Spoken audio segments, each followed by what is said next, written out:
السلام علیکم class. How are you all? I hope you are fine. Class, جیسا کہ ہم نے اپنے پچھلے لیکچر میں جو ہے اپنا باب دوم آریہ قوم کا دور مکمل کر لیا تھا، تو آج ہم لوگ جو ہے وہ اس کا ایک سرسری جائزہ لیتے ہیں. سب سے پہلے ہم لوگ نے دیکھا کہ آریہ قوم اور ان کے بر صغیر کی آمد ہم نے جانی. پھر ہم لوگوں نے اس آریہ قوم کی مقامی لوگوں پر اثرات دیکھے، وہاں کے لوگوں کے ابتدائی دور میں. پھر ہم لوگوں نے اس کے سیاسی، سماجی، معاشی، مذہبی اور اقتصادی زندگی کے بارے میں جانا. پھر ہم لوگوں نے ہندو مت کے بارے میں پڑھا، اس کی خصوصیات اور اس کا ذات پات کا نظام کے بارے میں جانا. بدھ مت کے بارے میں پڑھا، گوتم بدھ اس کا بانی تھا اور اس کی تعلیمات ہم نے جانی. جین مت، اس کی تعلیمات ہم نے جانی.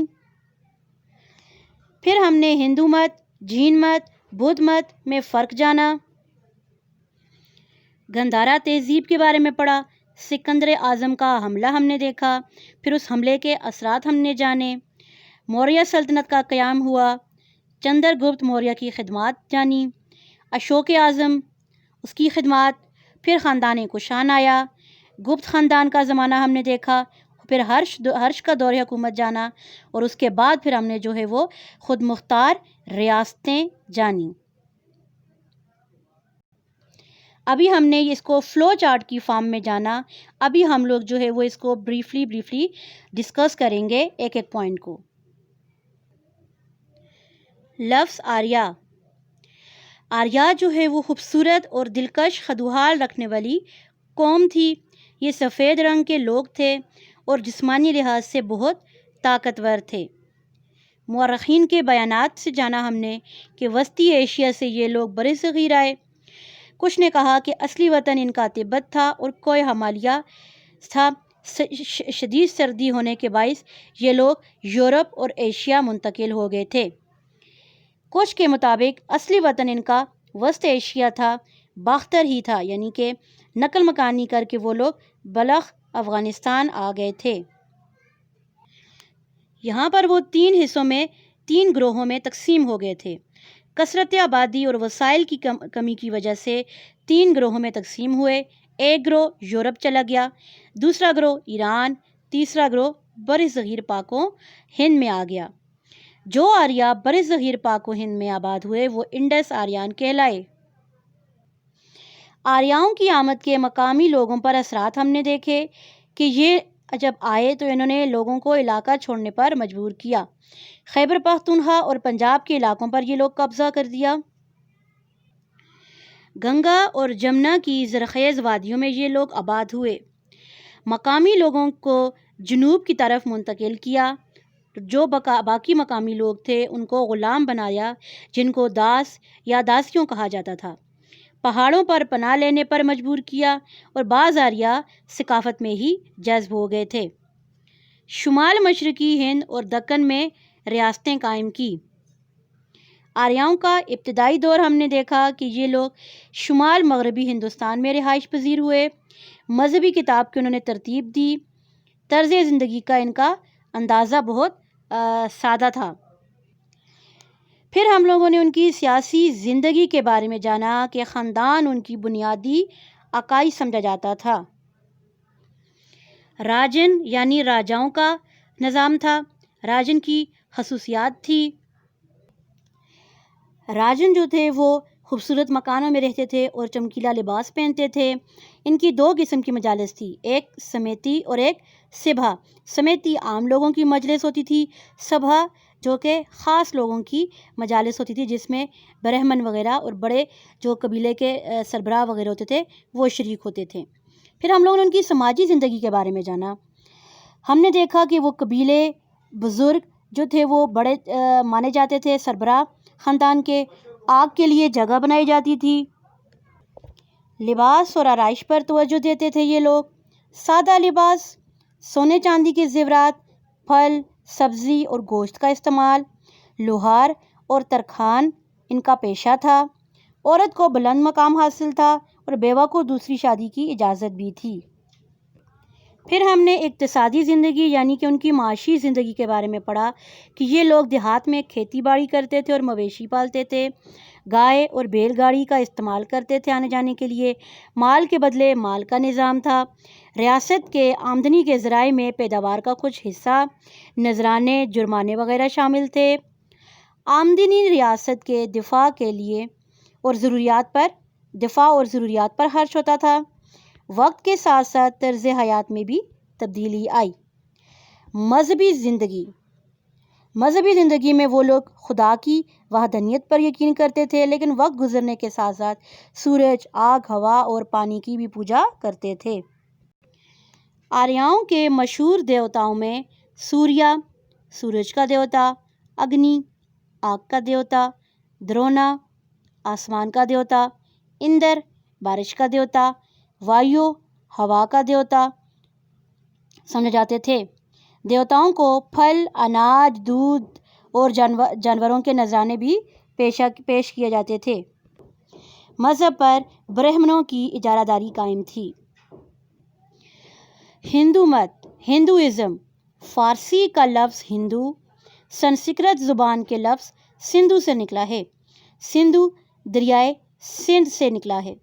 انڈس آریان کی سرزمین کو سپتا سندھو کہا جاتا تھا، مطلب کہ 7 دریاؤں کی سرزمین۔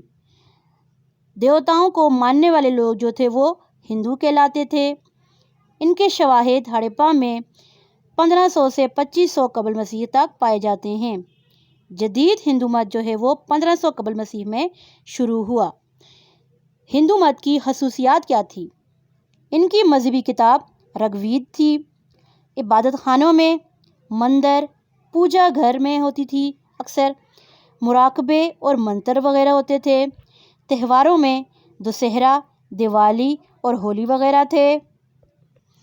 پھر ہم لوگوں نے ہندو مت کے فرقے دیکھے۔ ان میں 4 فرقے تھے: برہمن، کھشتری، ویش اور شودر۔ برہمن سب سے اعلیٰ طبقہ تھا۔ کھشتری میں راجا وغیرہ شامل تھے۔ ویش جو تھے وہ تجارت اور کھیتی باڑی کرتے تھے، اور شودر سب سے ادنا یعنی کہ سب سے نچلے درجے کے لوگ پائے جاتے تھے۔ پھر ہم لوگوں نے دوسرا مذہب بدھ مت کے بارے میں جانا۔ یہ ایک قدیم مذہب تھا۔ ان کے پیروکار یا ماننے والے بھارت، چین، کوریا، جاپان اور سری لنکا وغیرہ میں پائے جاتے ہیں۔ بدھ مت کے بانی گوتم بدھ کا اصل نام سدھارتھ تھا اور 563 قبل مسیح میں آپ کی پیدائش ہوئی۔ گوتم بدھ ریاست کپل وستو کے راجا سدھو دھن کا اکلوتا بیٹا تھا۔ اچھی تعلیم و تربیت پائی۔ دنیاوی زندگی سے بیزار تھے۔ ایک درخت کے نیچے مراقبہ میں مشغول ہوئے اور 40 دن بعد روشنی اور سچا علم حاصل کیا اور بدھا کہلائے۔ 45 سال میں آپ نے بدھ مت کی تبلیغ شروع کی اور 80 سال کی عمر میں 483 قبل مسیح میں انتقال کر گئے۔ آپ کی تعلیمات بہت سادہ تھی کہ جانداروں کو تکلیف نہ دی جائے، موت کے بعد اچھے اور برے اعمال کا بدلہ دیا جائے گا، جہالت سب سے بڑی برائی سمجھی جاتی تھی، اخلاقیات کو اہمیت دی جاتی تھی، سہل اور خوشگوار زندگی کو اصول بنایا گیا تھا۔ جین مت، جینزم، اس میں ہم نے دیکھا کہ اس کے بانی جو تھے وہ مہاویر تھے۔ آپ کی تعلیمات نہایت سادہ تھی۔ مہاویر کا ہم نے تعارف جانا تھا کہ آپ 599 قبل مسیح میں یا 615 قبل مسیح میں ویسالی، ہندوستان کے ایک شہر میں پیدا ہوئے۔ ابتدائی زندگی عیش و عشرت میں گزری۔ والدین کا انتقال ہوا تو دنیاوی خوشیوں سے بیزار ہو گئے۔ 13 سال کی ریاضت اور فاقہ کشی کے بعد ایک گیان یعنی علم حاصل ہوا۔ جین مت کی تبلیغ شروع کی۔ انتقال آپ کا 527 قبل مسیح یا 468 قبل مسیح میں ضلع پٹنہ میں پاوا میں آپ انتقال کر گئے۔ آپ کی تعلیمات بھی زیادہ منفرد نہیں تھی۔ عدم تشدد، جانداروں کو زخمی نہ کرنا، دوبارہ جنم پر یقین، دنیا کی پابندیوں سے آزاد۔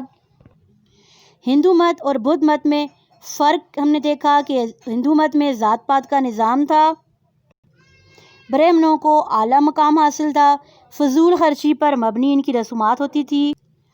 آپ کی طریقہ عبادات میں بھی فرق تھا اور ہندو مت کئی دیوتاؤں کی پوجا کرتے تھے، جبکہ بدھ مت کا نظام جو تعلیمات تھی وہ بالکل اس کے برعکس تھی، وہ سارے جو تھے وہ اس کے خلاف تھے۔